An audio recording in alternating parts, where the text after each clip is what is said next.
ان کا جو اصل نام ہے وہ.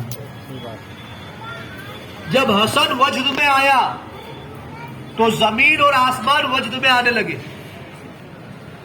تو میں نے دیکھا کہ اگر زمین اور آسمان وجد میں آ جائیں گے تو نظام قدرت، یہ جو نظام ہے نا، یہ برقرار نہ رہے گا. اس لیے میں نے اپنے عصا سے زمین اور آسمان کو روکے رکھا. یہ ہمارا غوث کہ جس کی طاقت کا یہ عالم ہے کہ وہ زمین اور آسمان کو اپنے عصے سے روک دے. نعرہ تکبیر، نعرہ رسالت، اعلیٰ حضرت، جشن غریب نواز. وہ غوث سے فیض ملا ہے غریب نواز علیہ رحمت و رضوان کو. وہاں سے پھر آئے. مختصر بات، کیونکہ ہم اگر سفر کی بات کریں تو سفر کا طویل سفر، یہ 12 سال کے قریب کا. اس میں کہاں کہاں قیام کیا، کہاں کہاں کون سے بزرگوں سے ملا. اگر اسی پر بات کریں تو کئی گھنٹے چلے جائیں.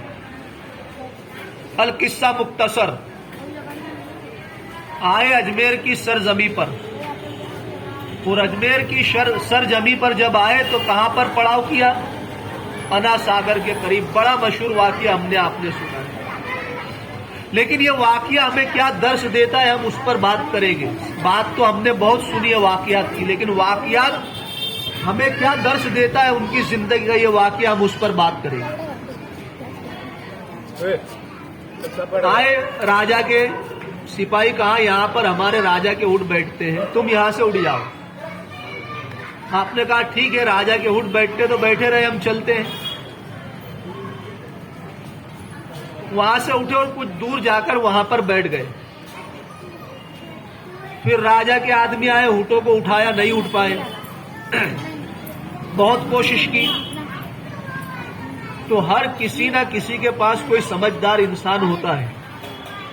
تو ان میں کوئی سمجھدار تھا، اس نے کہا کہ ہم نے یہاں سے وہ جو مسلمانوں کو اٹھایا تو تم نے وہ درویش کی بات پر غور کیا تھا؟ اس نے کیا کہا تھا؟ کچھ لوگ ہوتے نا بہت باریک باتوں پر دھیان رکھتے ہیں، رکھنا چاہیے، یہ عقل مندی کی نشانی ہے. لیکن اللہ یہ عقل مندی دے تو پھر اس میں نکتہ چینی نہ ہو، للہیت ہو. تو اس نے کہا تم نے توجہ دی وہ درویش نے کیا کہا تھا جب اٹھا تب؟ تو کہا نہیں، ہم نے توجہ نہیں کی. فرمایا، اس نے کہا ٹھیک ہے، تمہارے راجا کے اونٹ بیٹھتے ہیں تو اب وہی بیٹھے رہے. تو مجھے یہ لگتا ہے کہ اس نے کہا بیٹھے رہے تو یہ اسی کی زبان کی تاثیر ہے کہ بیٹھے اونٹ، ہمارے اٹھانے کے بعد بھی اٹھ نہیں پاتے. تو کیا کیا جائے؟ چلو اب انہی کے پاس چلتے ہیں. آئے، معافی مانگی، کہا درویش ہم سے بھول ہو گئی، ہم نے آپ کو اٹھا دیا، وہ ہمارے اٹھ نہیں رہے. فرمایا اس میں ہم کیا کریں؟ وہ جانور ہے، اس کی مرضی پر بیٹھے اٹھے. ہمارے پاس آنے کی کیا ضرورت تھی؟ دیکھو وہ تمہارے اونٹ تو اٹھ کر چرنے لگے ہیں. اب یہ جب پلٹے تو دیکھا کہ واقعی اٹھ کے چر رہے تھے. اب ذرا ہم اس واقعے سے ہمیں کیا درس ملتا ہے اس کی طرف توجہ کرتے ہیں. غریب نواز کی زبان میں یہ تاثیر پیدا کیسے ہوئی؟ جانور ہماری آپ کی بات سمجھتا ہے، جبکہ غریب نواز نے ان کو نہیں کہا کہ تم بیٹھ ہی رہنا، بیٹھ ہی جانا، اٹھنا مت. کسی بھی مقرر نے کبھی یہ بیان کیا کہ غریب نواز نے ان کے کان میں کہا اٹھو تم بیٹھو گے تو اٹھنا مت؟ آپ نے ان کو کہا تھا جنہوں نے اٹھایا. تو اونٹوں کو کیسے علم ہوا کہ غریب نواز نے کہا بیٹھے رہنا، اٹھنا مت؟ یہ تاثیر غریب نواز کی زبان میں کیسے آئی کہ اللہ نے ان کی زبان کو اتنی مقدس کر دیا کہ کہا تو اٹھ ہی نہ پائے؟ تو کہنا یہ پڑے گا کہ غریب نواز نے کبھی اپنی زبان سے جھوٹ نہیں بولا، کبھی کسی کا دل اپنی زبان سے نہیں توڑا، کبھی شریعت کے خلاف اپنی زبان سے بات نہیں کی. جب بھی اپنی زبان کو اگر آپ نے کھولا ہے تو قرآن کریم کی تلاوت کے لیے یا نعت مصطفیٰ صلی اللہ علیہ وسلم، سبحان اللہ. یا کسی کو ہدایت کی بات کہنے کے لیے. ہمارا آپ کا حال کیا ہے؟ دن بھر میں کتنے جھوٹ ہم اور آپ بول لیتے ہیں. ہم کوئی بہت زیادہ پارسا تو نہیں ہے، ہم بھی اس میں شامل ہیں. ہم محاسبہ کریں اپنی زندگی کا کہ ہم سے کتنے جھوٹ بولے جاتے. ایک دن لے اور ایک پین اور قلم اور کاغذ لے کر ہم محاسبہ کریں اپنا کہ ہم جب کسی سے بات کریں تو ہم نے سچی بات کہی یا جھوٹی بات. اگر جھوٹ کہا ہے تو جھوٹ لکھے. جب بھی کسی سے بات کی ہم نے کتنا سچ کہا اور کتنا جھوٹ کہا. سچ ایک طرف، جھوٹ دوسری طرف.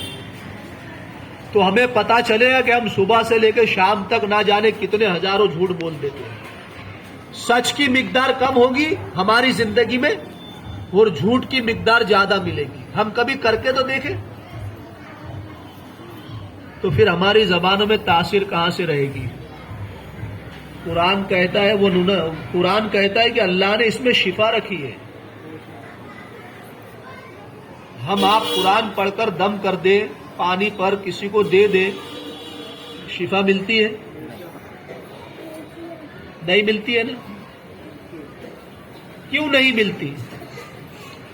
اللہ کہہ رہا ہے قرآن میں شفا رکھی. ہم نے علم شریف پڑھ دی. حدیث پاک میں بھی کہ جس نے 7 مرتبہ علم شریف پڑھ کر پانی پر دم کر کے کسی کو دے دیا تو اللہ شفا دے گا. محبوب کا فرمان بھی حق ہے اور محبوب کے رب کا فرمان بھی حق ہے. لیکن ہم کتنے لوگوں کو پانی پڑھ کر دیتے؟ ذرا ہم سوچیں. جس کو ہم نے پانی دیا وہ شفا یاب ہوا؟ کیوں نہیں ہوا؟ اس لیے کہ ہماری زبان دن میں کتنی بار جھوٹ بولتی ہے. ہم آپ کو زندگی بھر نصیحت کرتے رہے لیکن کوئی اثر نہ ہو. غریب نواز چند لمحے چند باتیں کہتے اور زندگی میں انقلاب پیدا ہو جاتا. آپ کے خلیفہ کے خلیفہ، آپ کے بھی خلیفہ ہیں اور آپ کے خلیفہ کے بھی خلیفہ ہیں. حضرت مسعود گنج شکر رحمت اللہ تعالی علیہ، جسے ہم بابا فرید کہتے ہیں، بڑا اونچا مقام ہے ولایت میں. شہباز کہا گیا انہیں ولایت میں، یعنی وہ سب سے اونچی اڑان اڑنے والا.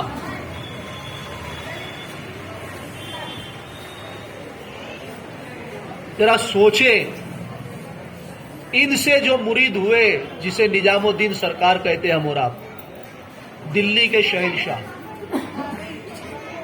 بچپن ہے آپ کا، 8-10 سال کے قریب کی عمر ہوگی. بچے تھے تو کچھ بچوں نے مل کر مشورہ کیا کہ یار ہم نے سنا ہے کہ فلاں پہاڑ پر سونا ملتا ہے، تو کیوں نہ ہم بھی جا کر تلاش کریں، ہمیں بھی کچھ مل جائے. تو یہ چند دوست نکلے کہ راستے میں بابا فرید علیہ رحمت و رضوان کی ایک جھوپڑی نظر آئی.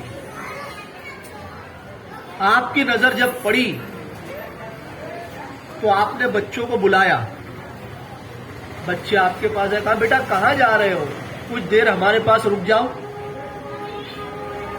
کہا حضور ہم تو جنگل جا رہے ہیں سونا لینے کے لیے. تو کہا ٹھیک ہے جا رہے ہو تو کچھ دیر ہمارے پاس رک جاؤ، ٹھہر جاؤ، کچھ کھا لو پی لو پھر چلے جانا. آپ نے کھلایا پلایا اور پھر یہ لوگ جب جانے لگے تو آپ نے سرکار نظام الدین سے کہا بیٹا ہم یہ چاہتے کہ تم ہمارے پاس رک جاؤ.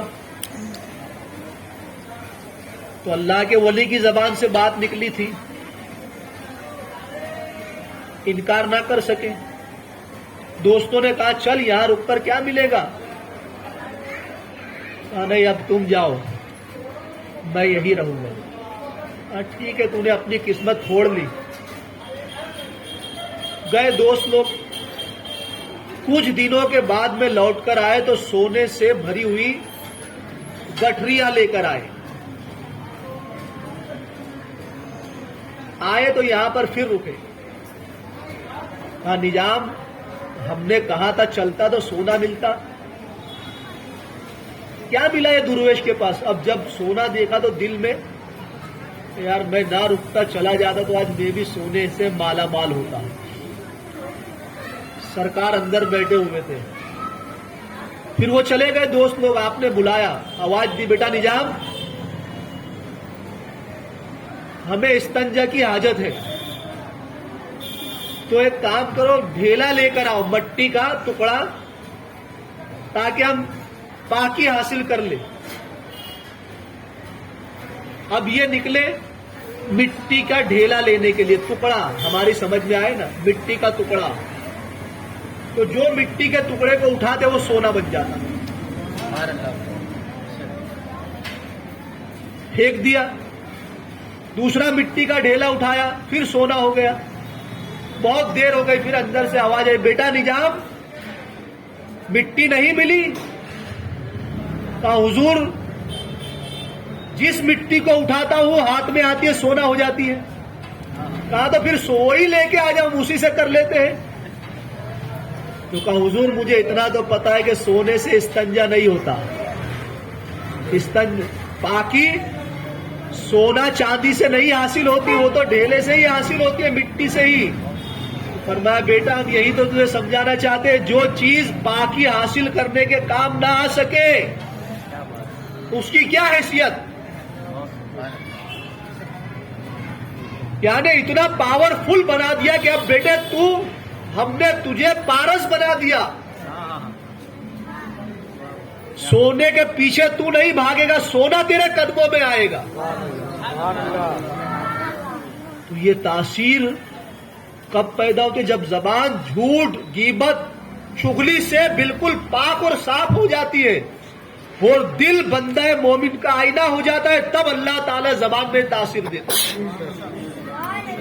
ایک اور بات سنی تھی ہم نے, ایک مانگنے والا آیا انہی کے پاس, بابا فرید کے پاس. تو آپ کے پاس انڈا پڑا ہوا تھا مرغی کا. تو آپ نے وہ انڈے کو لیا, یار کہا میرے پاس آج یہ انڈے کے سوا کچھ نہیں ہے, تو آیا ہے, میں چاہتا تھا تجھے کوئی انمول چیز دوں تیرے حساب سے, ہمارے پاس تو کوئی انمول نہیں ہوتا سوائے ایمان کے. تو آپ نے قل ہو اللہ شریف کی آیت مبارکہ 3 بار پڑھی اور دم کر دیا, وہ انڈا سونے کا بن گیا. کہا جا لے جائیے. اب مانگنے والا بڑا خوش ہو گیا کہ سونا بھی دیا اور سونا بنانے کا فارمولا بھی دے دیا. گھر آیا, عورت کو کہا ایک کام کر, اپنے محلے میں جتنے لوگوں کے یہاں مرغیاں ہیں نا سب سے انڈے خرید لے. کہا کیوں, آج انڈوں کی کیا کرو گے؟ کہا آج سونا بنائے گے ہم, کیونکہ آج شیخ نے سونا بھی دیا اور سونا بنانے کا ہنر بھی عطا کر دیا. اچھا. سارے محلے کی جتنی مرغیوں کے انڈے تھے سب عورت نے خرید کے لائی. کہا جا تو بھی بیٹھ جا. کیا پڑھنا ہے؟ کہا کچھ نہیں, قل ہو اللہ شریف کی سورت پڑھ اور دم کر دے, سونا ہو جائے گا. پڑھنے بیٹھے, 3 بار پڑھے, پھونکے, 10 بار پڑھے, پھونکے, اکھی رات ہو گئی, لیکن وہ جردی کا کلر بھی نہیں بدلا.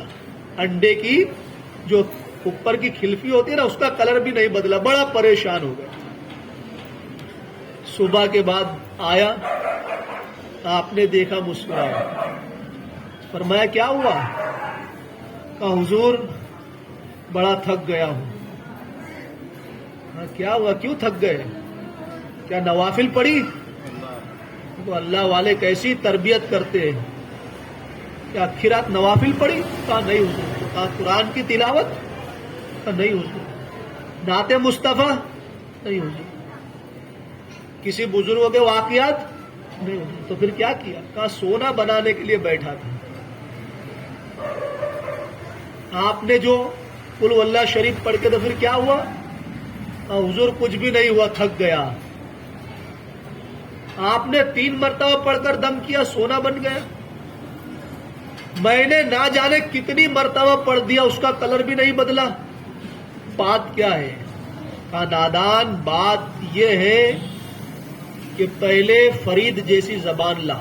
سبحان اللہ. فرید نے اپنی زبان سے کبھی کسی مومن کا تو کیا کسی غیر مسلم کا بھی دل نہیں توڑا. فرید نے کبھی اپنی زبان سے جھوٹ نہیں بولا. فرید نے کبھی اپنی زبان سے دغا نہیں کی, کسی کو دھوکہ نہیں دیا. پہلے زبان کو سچی بنا, پھر اللہ تیری زبان میں تاثیر پیدا کرے. ہماری زبانوں میں اس لیے تاثیر نہیں کہ ہم بہت جھوٹ بولنے والے ہیں. ہمارے اسلاف کے واقعات ہمیں سچائی کی طرف بلاتے ہیں. غوث پاک تمام ولیوں کے سردار ہیں, سنا ہے ہم نے آپ نے, لیکن سچائی انسان کو کتنا ممتاز بنا دیتی ہے. ماں نے 40 دینار 40 سونے کے سکے یا چاندی کے سکے جو بھی ہے وہ دیے. کہا بیٹا جھوٹ مت بولنا. ماں نے صدری میں سی دیے. ڈاکوؤں نے حملہ کیا, سب کو لوٹا. ایک ڈاکو آپ کے پاس آیا, آپ کی عمر مبارک تھی 18 سال. یہ جب واقعہ پیش آیا تھا تو ایک ڈاکو نے کہا کہ اے نوجوان, تیرا چہرہ تو بڑا خوبصورت ہے, چہرے سے نور بھی نکل رہا ہے, نور کی شعاعیں بھی پھوٹ رہی ہے. یہ بتا کہ ہم نے سب کا اسباب لوٹ لیا کہ تیرے پاس بھی کچھ ہے. تو آپ نے کہا ہے. کہا کیا؟ تو کہا 40 روپیے. ہم سمجھے تو وہ سمجھا شاید ہم سے مسخری کر رہا ہے, یعنی مذاق کر رہا ہے. لیکن غوث پاک کے چہرے کا رعب اور دبدبہ ایسا تھا کہ وہ چلا گیا. پھر دوسرا آیا, اس نے بھی یہی بات کی. آپ نے کہا 40 روپیے ہے میرے پاس. تلاش کیا نہ ملی. سردار مال جمع کرنے کے لیے ایک ٹیلے پہ بیٹھا. کہا لاؤ کتنا لوٹا. سب نے لا کر دے دیا. کہا اور کوئی باقی؟ نہیں سردار, ہم نے سب کو تو لوٹ لیا, لیکن ایک نوجوان, اس سے میں نے پوچھا تو کہتا ہاں میرے پاس 40 روپیے ہیں. اتنے میں دوسرے نے کہا اس نے مجھے بھی کہا. اتنے میں تیسرے نے کہا مجھے بھی یہی جواب دیا. کہا جاؤ لے کے آؤ اسے. یہ تینوں پہنچے اور غوث پاک کو لے کر آئے. جب اس نے غوث پاک کو دیکھا تو بیٹھا ہوا تھا, کھڑا ہو گیا. کہا نوجوان تمہارے پاس کیا ہے؟ کہا میں نے تمہارے ساتھیوں کو بھی بتایا کہ میرے پاس 40 دینار ہے. کہا کہاں ہے؟ کہا ہماری صدری میں ہے. آپ نے اپنی صدری کو پھاڑا اور اس میں سے 40 دینار. تو جب 40 دینار ڈاکوؤں کے سردار نے دیکھا تو آنکھیں پھٹی کے پھٹی رہ گئی. کہا نوجوان تو جانتا ہے ہم نے تیرے سامنے سب کا مال و اسباب لوٹا.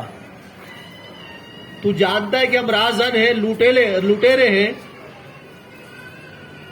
تو اگر کہہ دیتا میرے پاس کچھ نہیں ہے, تیری صورت ایسی ہے کہ ہم یقین کر لیتے.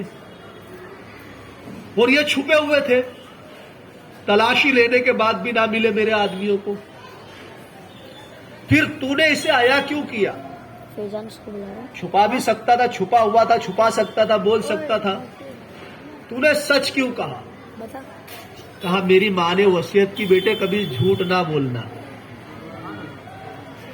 میرے مصطفیٰ کریم فرماتے ہمیشہ سچ بولو. میرے رب کا فرمان ہے سچ بولو. جھوٹوں پر اللہ کی لعنت.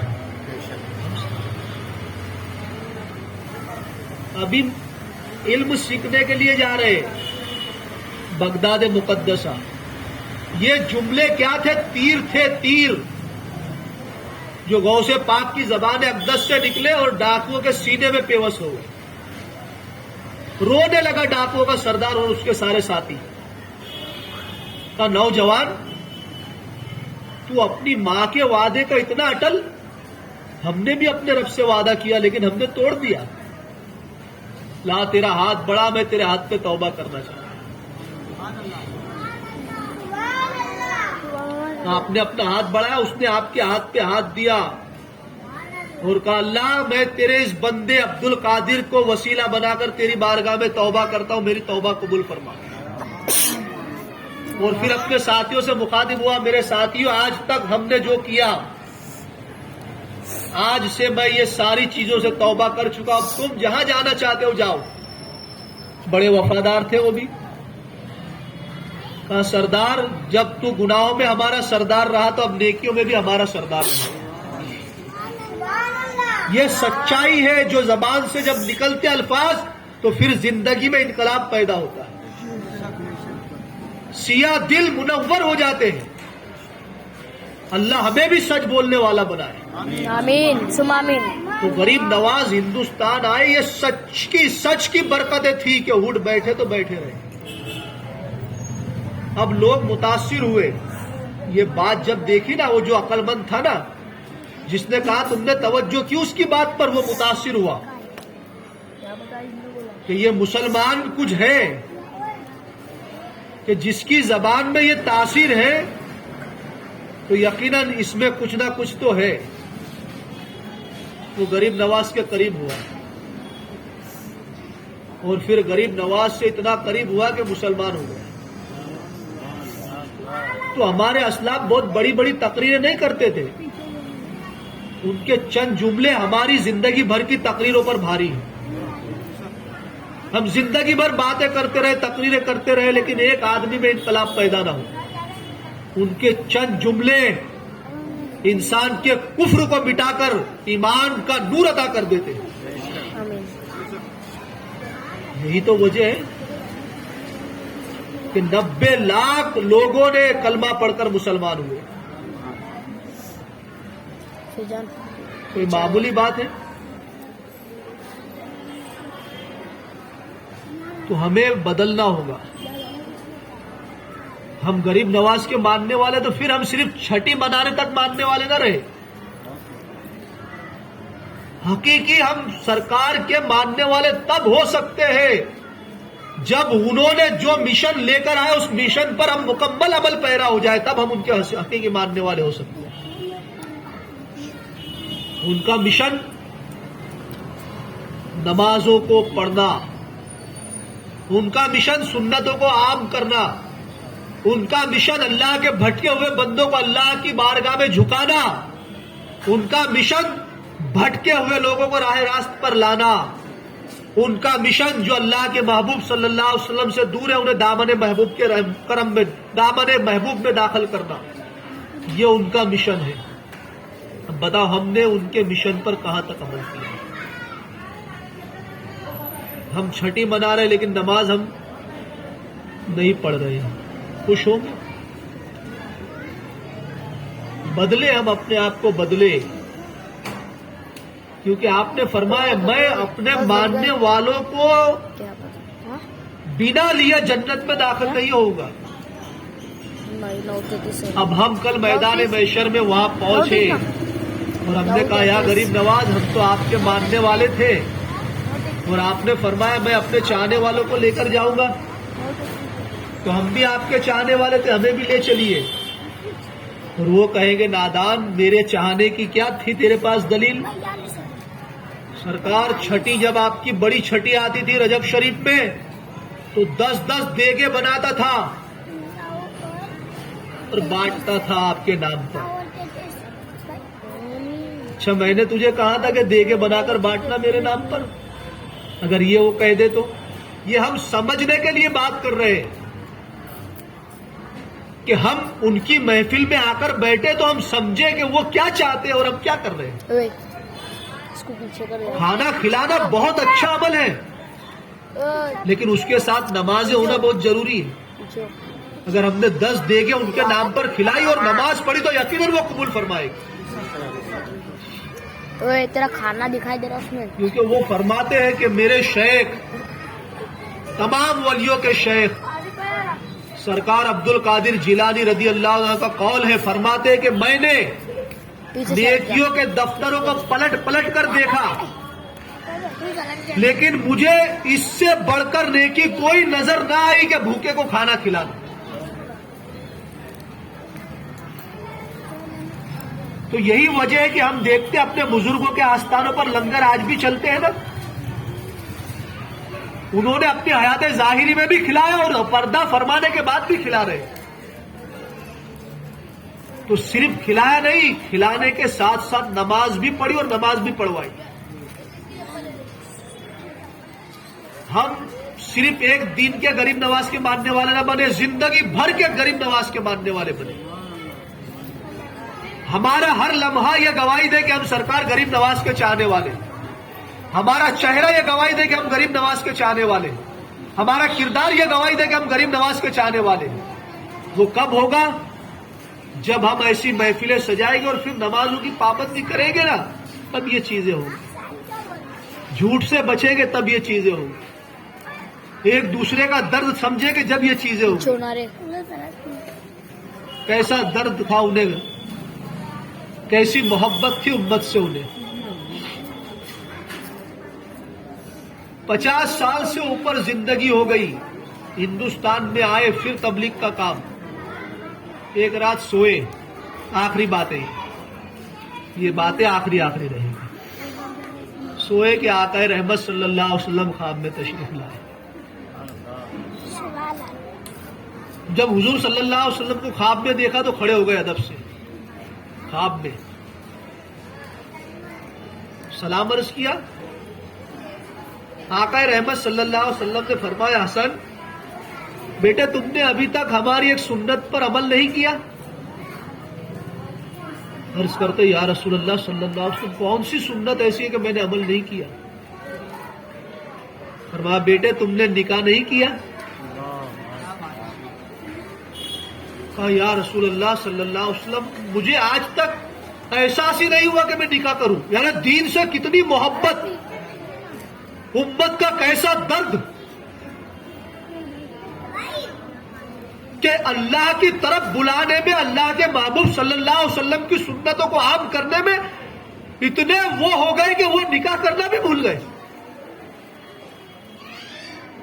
ہاں بیٹا نکاح کرو.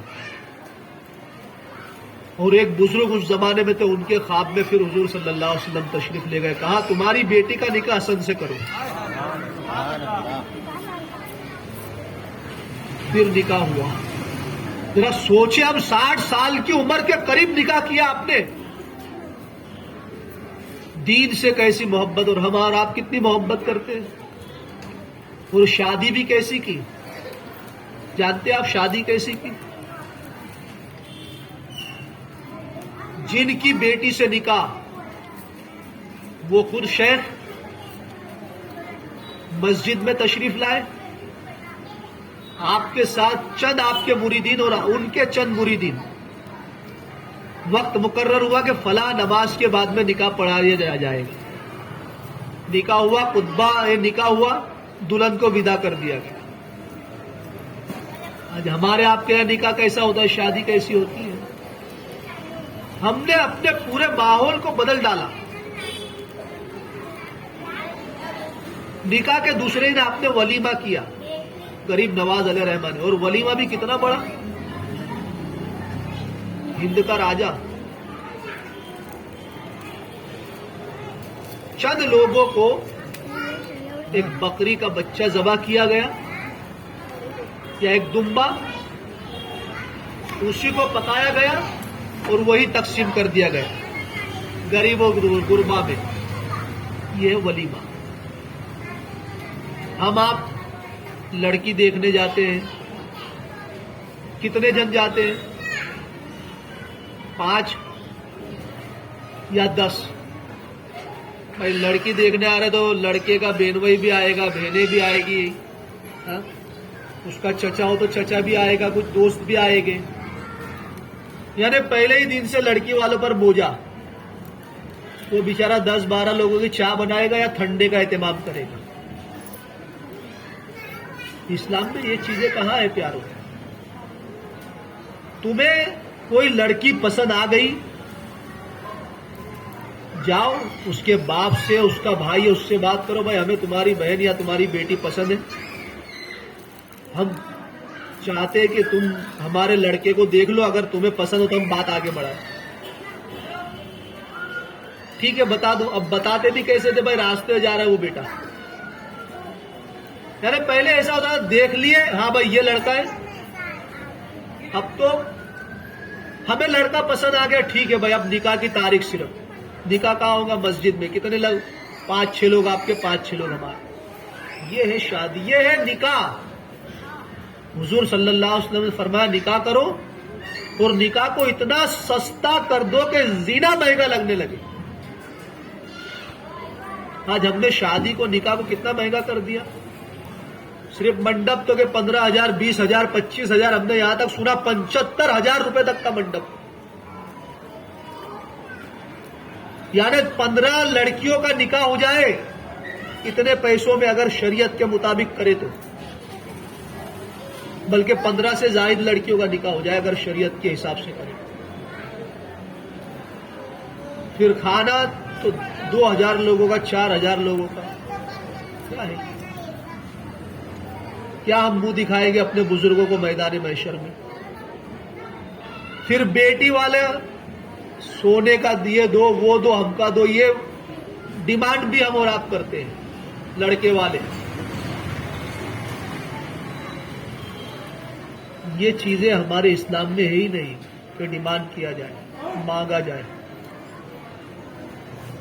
تو ہمیں اپنے بزرگوں کی زندگی سے جو لینا چاہیے ہم نے وہ نہیں لیا. بس صرف کرامتیں سنے اور سبحان اللہ سبحان اللہ، ہم ان کے ماننے والے، ہم ان کے ماننے والے. کیا کرامت ہے ہمارے پیروں، بلا شبہ ان کی کرامت ہے، لیکن وہ کبھی اپنی کرامت پر گھمنڈ نہیں کرتے تھے.